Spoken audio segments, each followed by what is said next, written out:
እኛ ጦር ናፋቂዎች አይደለንም። እኔም እብድ ሆኜ አይደለም፣ ውጊያንም አልናፍቅም። የጦርነት ክፋትንማ ከኛ በላይ የሚያውቀው የለም።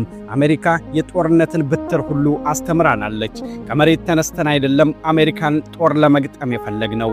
አሜሪካን እናጠፋለን የምንለው ውጊያ ናፍቆን ሳይሆን ያልተከፈለ የአባቶቻችን የደም ዋጋ የረጅም ዓመት በቀል ስላለብን እንጂ። ያኔ በ1953 ከደቡብ ኮሪያ ጋር ለ3 ዓመታት ያክል በነበረው ጦርነት አሜሪካ ታሪካዊ ጠላታችን እንደሆነች አሳይታናለች። እኛ ብቻችንን ሆነን ደቡብ ኮሪያ ከአሜሪካዎች ጋር አብረው ቀጥቅጠውናል።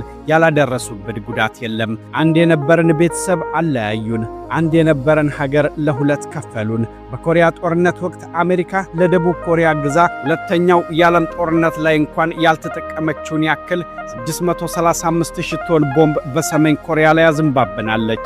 ከተማችንን አመድ አድርገዋለች። ልጆቻችንን መርዛማ ኬሚካል ረጭታ በሕይወት እያሉ ገላቸውን አቃጥላ አጥንታቸውን አሸዋ ላይ በትነዋለች።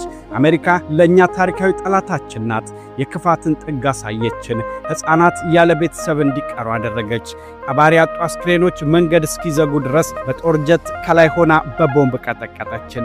ለዚህ ነው አሜሪካን ካልተበቀልን የምንለው። ለዚህም ነው አጋጣሚውን ጠብቀን እነሱን መበቀል የምንፈልገው እንጂ እኛ አሸባሪ ሆነን አይደለም። እኛ ግን የተበደልን ደማችን እንዲመለስ የምንፈልግ ኩሩ ሕዝቦች ነን። የሰሜን ኮሪያው መሪ ኪም ጆንጉን እንዲህ ይላል፣ የኔ ትውልድ አደራ አለበት። የአያቶቻችን ያልደረቀ ደም አለ። ደማቸውን ለመመለስ ክብራቸውን ለማስመለስ